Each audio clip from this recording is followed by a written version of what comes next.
Hey y'all, welcome back to the vlog. On today's episode, we are going to be talking about something super crucial, at least in my opinion. This is going to be traveling on a budget meal plan. Most people, when they go to travel, they love to spend a lot of money, and food is kind of a big part of that budget. And we all know traveling comes at a price, and that's not philosophical by any means. It's just straight up fucking expensive. That is the price. The flight, very expensive. The accommodations, also usually very expensive. And the food is kind of something that most people don't really kind of put too much effort into, aside like, I'm going to spend $10 a day on food. Arbitrary number, and no one ever sticks to that fucking plan. At least anyone I've ever talked to, they're like, yeah, I spend way too much money on food, but whatever. And it's fair. Obviously you're going on vacation, and your idea is I'm gonna enjoy myself and eat my heart out and all that fun stuff. But would you rather go somewhere for, I don't know, like 1 week and eat your heart out, or go somewhere for 2 weeks and not eat so glamorously?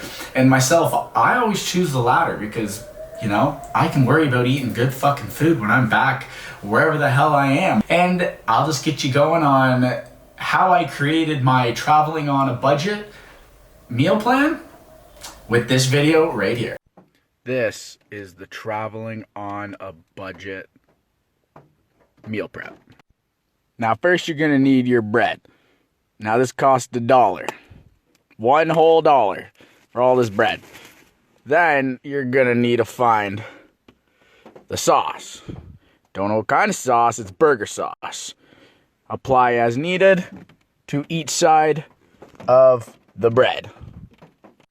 And now for all y'all that know me, I'm a bougie bitch when it comes to cheese. So buy yourself some cheese, add cheese as needed. You gotta conserve the cheese, so I only use one. Now find the cheapest meat you can find, which was ham, because that's all they have in this goddamn fucking country. Take said ham and apply. Now you better hope that you goddamn well fucking love ham sandwiches, so you're gonna be eating this shit for breakfast, for lunch, for dinner, every goddamn day you're traveling. And there's only one other person on my Instagram who understands eating the same type of sandwich for every goddamn meal, every goddamn day. Okay, I know what you're thinking. I may or may not take it to the absolute extreme, because the idea to you of eating a ham sandwich for breakfast and then for lunch and then for dinner is like, maybe I don't want to do that. And that is fair. You don't have to do exactly what I do. When I was in New Zealand, I spent the first 31 days living in a car and driving all around the island. I had to worry about the price of the car that I paid for, my flight to get there, which was incredibly expensive because it's so far, and then obviously filling my car up with gas. So I decided to, put my priority into not spending money on food. So I stuck with simple and cheap, which was sandwiches. But sandwiches are honestly just low-key key. A loaf of bread is usually only $1, $2. You can find the meat of whatever country you're in. New Zealand was obviously fucking ham for some goddamn reason. But the person I was talking about at the end of the video was Christian, and that meat, but in Iceland, was molokov. And that specifically is sheep. So Christian and I were living in a car in Iceland for 3 weeks, and we ate molokov sandwiches for breakfast, lunch, and dinner. And we also had a steady flow of protein bars, which kind of sort of helped, and a lot of Red Bull and Monster, but those two are asides to the point. But that is kind of like where the idea started, and then New Zealand is kind of, so I don't know if I want to call it perfecting it, but where again, I took it to an extreme, and I was like, this is very it's very doable, and it's something that I kind of aim towards. Now, it's when you're living in a car or you're backpacking, things like that, like sandwiches are key. They're small, which is kind of the bigger thing, and they're very versatile, portable, whatever you want to call it. Now, when I travel to, you know, a new place, and I'm not doing traveling like that, where I'm not backpacking or, you know, car camping, things like that. And even when I was done living in the car in New Zealand, when I actually found a spot, you know, here in Egypt, when I was in Kenya, it's more of an Airbnb. I make my prerequisites for my Airbnb. It has to have a kitchen. And when I get that, then I have a kitchen. I can cook my own meals. And again, like, I'm not cooking, you know, Wagyu steak for myself because I'm on vacation and I need to eat my heart out.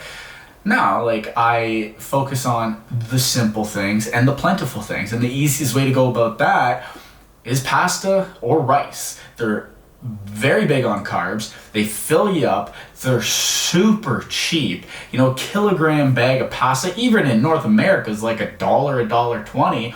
And depending on how long you're going to be in some place, you could quite easily get, you know, a 10-pound bag of rice, which is what I was getting in Kenya. And then you can add the fun stuff, like absolutely fruit and vegetables, fruit afterwards, not necessarily in the rice or pasta. But so you're getting your carbs, it's keeping you sustained, so you're actually full for the day. And then you're getting your vegetables because, you know, obviously vegetables are good for you.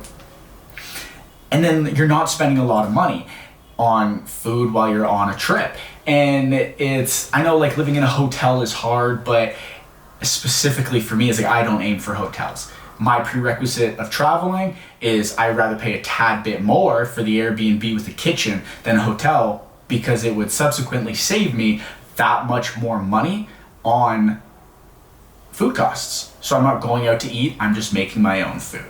And now obviously when you're in a country, you know, exploring their culture with their food is super important.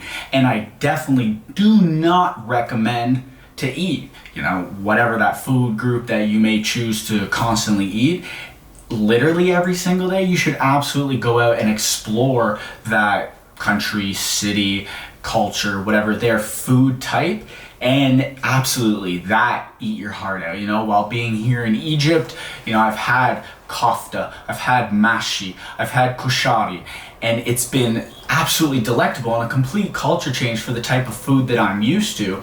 And I can go back with you know, an enhanced palate for all of these new types of foods. But you should be sparing when you have those meals. You should go out to try the cultural ones, but I have no interest in going to the McDonald's down the corner, because we all know McDonald's is not fucking a cheap burger place anymore. It's very goddamn expensive. But I don't know, why the hell am I gonna eat American food while I'm living in fucking Egypt? It's like, that's just silly to me. I'll eat sustenance-filled food. So, you know, I can not spend a lot of money and I can be full for the whole day. And then when I want to dive into the kind of cultural differences, I can try those at restaurants. And local restaurants with the local food always seem to be a tad bit cheaper. And then as well, I personally love cooking. That's on me. But I will then try to make or mimic the cultural meals of the place I'm in. I tried to make kofta the other day and it actually turned out pretty friggin' well, and I'm not upset by it. And in a future video, I'm going to be making a few Egyptian foods for my Egyptian roommate and kind of see what his opinion on, I guess, my cooking and my Egyptian cooking is going to be. Now, thank you for watching. Subscribe to watch more videos. I'm going to have more coming. My goal is to post every single week, twice a week, on Tuesdays and Thursdays. My next few videos are going to be me reviewing the pyramids, Khan el Khalili, the market. It's one of the oldest markets, as well as my trip out just recently to the White and Black Desert. So like, subscribe below, and I'll see y'all next week.